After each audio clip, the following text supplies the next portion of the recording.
la universidad, Sergio Arboleda presenta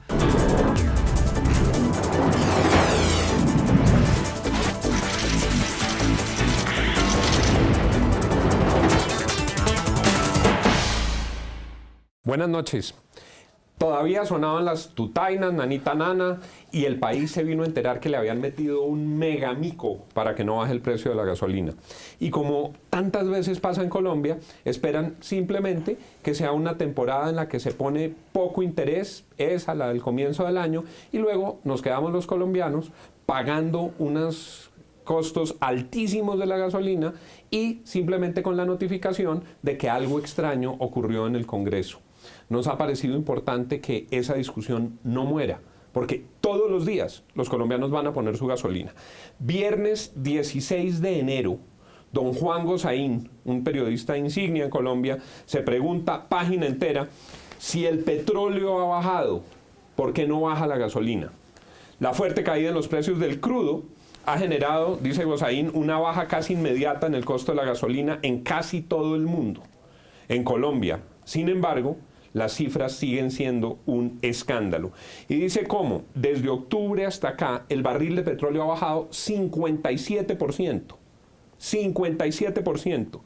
En Estados Unidos, el costo de la gasolina bajó 46% y en Colombia ha bajado, hay que decirlo con todas las letras, un miserable 2.5%.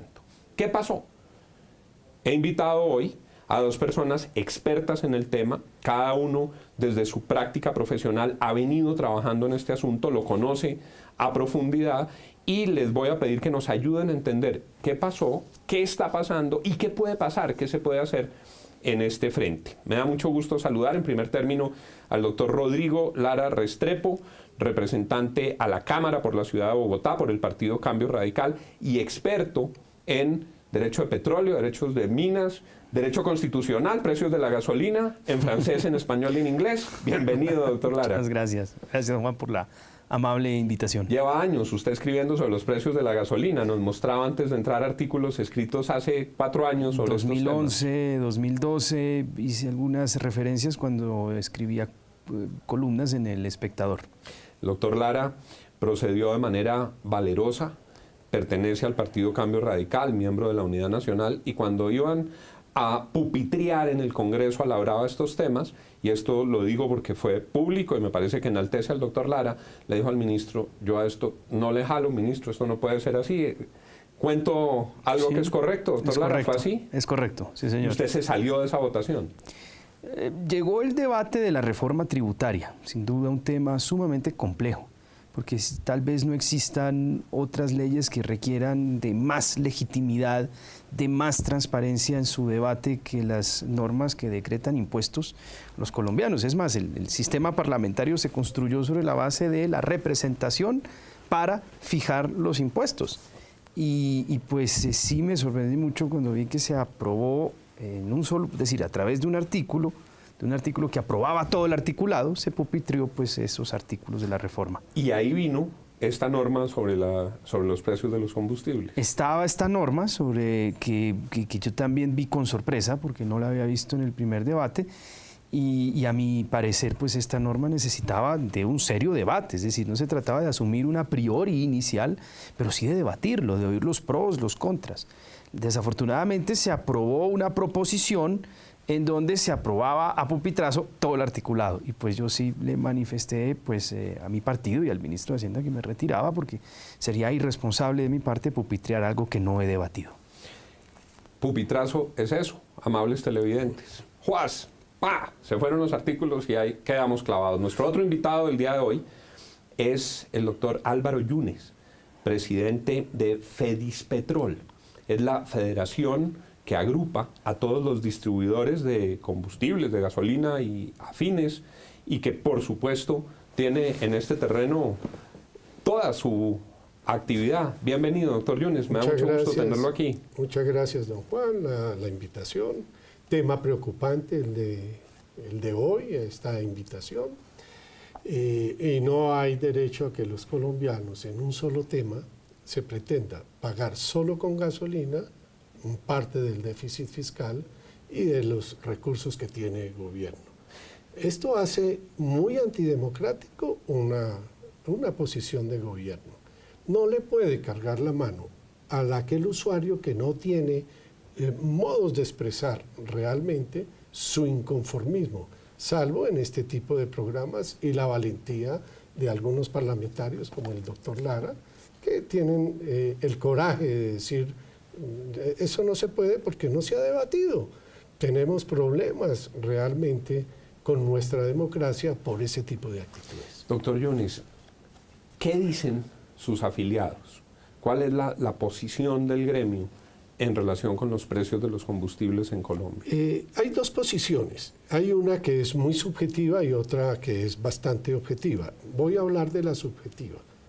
Hace 3 años largos a este sector no le tocan sus recursos, sus ingresos. El gobierno todos los meses saca una estructura de precios que dicen sugeridos, pero mientras que haya resolución, digamos que es casi obligación estar muy pegado.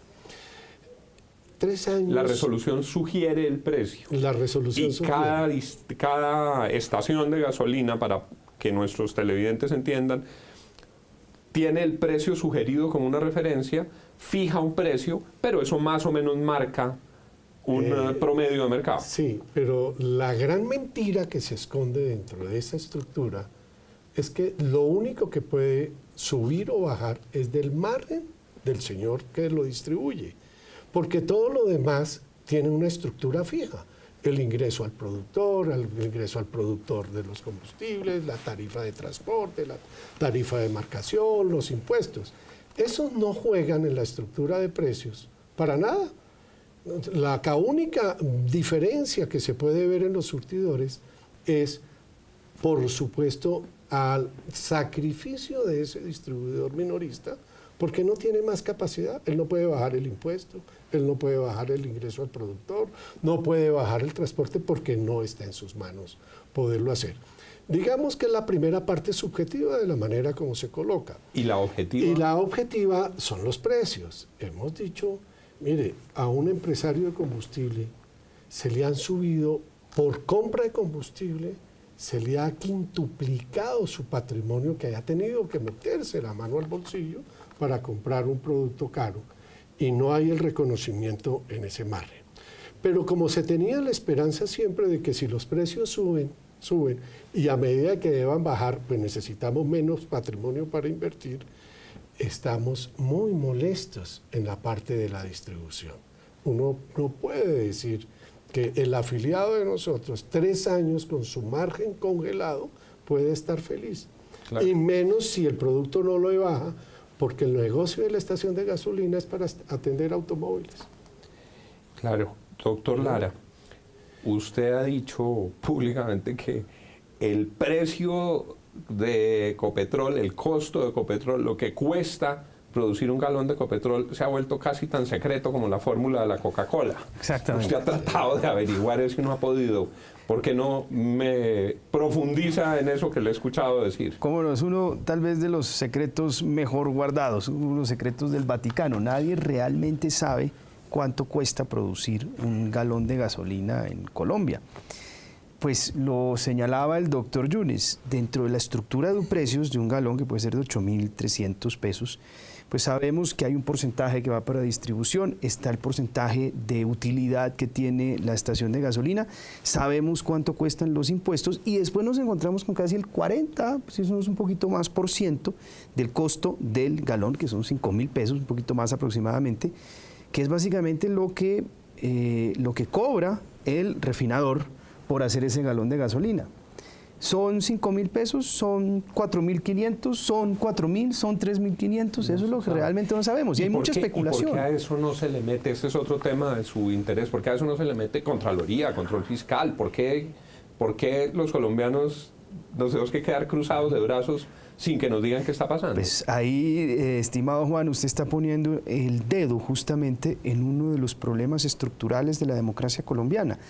es la debilidad del Congreso de la República, que es el espacio natural de una democracia para hacer estos cuestionamientos, para hacer esos debates de control político. Lo que pasa es que los congresistas necesitan de herramientas de control fiscal, de auditoría a este tipo de decisiones que toma la rama ejecutiva. Pero no contamos con ella, es decir, es un poco iluso pensar que una UTL de un congresista o las UTLs de los congresistas pueden suplir esa ausencia institucional. El control fiscal en Colombia, en cabeza de la Contraloría, no está cumpliendo ese deber, esa función de asistir al órgano de control político, que es el Congreso de la República, para hacerle contrapeso a las decisiones del Ejecutivo. Ante esa ausencia de información cierta, puntual y precisa, pues naturalmente que la única voz técnica que existe es la del gobierno, que es parte interesada. Doctor Yunes, ante esta perspectiva, ¿qué planean hacer los distribuidores? ¿Qué están pensando como gremio? ¿Cómo está el diálogo con el gobierno? ¿Qué les dicen en el gobierno? Nada, don Juan. El gobierno, por lo menos hablo de los 3 últimos ministros, cuando se le pregunta a dónde quieren llevar al sector, no hay respuesta. No hay respuesta. No hay respuesta. Eso es vergonzoso, porque por decoro debiera decir, bueno, hay un proyecto, hay algo. No, no hay respuesta. Hay oídos sordos. No sabemos a dónde se quiere conducir más de 5.000 familias que hay en la distribución, que no tienen hacia dónde ir y que cada día se ven acogotadas. Y le hemos dicho al gobierno, mira, la estructura de precios es terriblemente espantosa, porque los solos tributos son casi el 48%. Y el gobierno dice que el 33%. ¿Cómo es esa estructura de precios? En la estructura de precios, yo le traje unos documentos. Ver, usted vino que hay 16 ítems. Con cuadro en mano. Con cuadros en mano, sí. De esa estructura, el ingreso al productor, tengo a noviembre, el ingreso al productor eran 4.494, póngale 4.500 pesos. Ese es... Pero nadie sabe de dónde salen los 4.500 pesos. ¿Qué es lo que dice el doctor Lara? ¿Qué es lo que decía el doctor Lara? ¿Por qué no pueden ser 2.000? ¿Por qué no pueden ser 1.800? Y ese precio lo da la fórmula, dice el precio del productor es tanto y se fija. Sí, dice, se habla de una estructura basada en precios internacionales versus tasa representativa del mercado. Y el resto son... Ese es el problema también, el resto. El resto de los 16 ítems que hay unos ingresos que son para Ecopetrol diferentes al ingreso al productor, como es la tarifa de marcación, como es hay una cosa que se llama margen plan de continuidad. En el Congreso de la República se le quiso dar debate a eso, porque fue algo que se inventaron, pero no pasó por el Congreso y quedó como otro ingreso más, se crean impuestos y ahí hay una debilidad institucional. Entonces uno dice que eso del gobierno, la tarifa por el poliducto, el margen del plan de continuidad, la tarifa de marcación, son de Ecopetrol más el ingreso al productor. Y eso suma muchísima plata. Más los impuestos que también son para el Estado, hace que el 88% del valor de un galón de gasolina cuando tanquea un ciudadano sean todos del gobierno nacional. Unos a través de tributos, otros a través de... Volvemos a nuestra pregunta y ahí vamos encontrando respuestas. Si el petróleo ha bajado, ¿por qué no ha bajado la gasolina? Ya regresamos después de estos breves mensajes para seguir profundizando en esta circunstancia asociada con lo que cada uno de ustedes paga cuando tiene que tanquear, lo que pagan los propietarios del transporte público, lo que le cobran a los colombianos por la gasolina. Ya regresamos.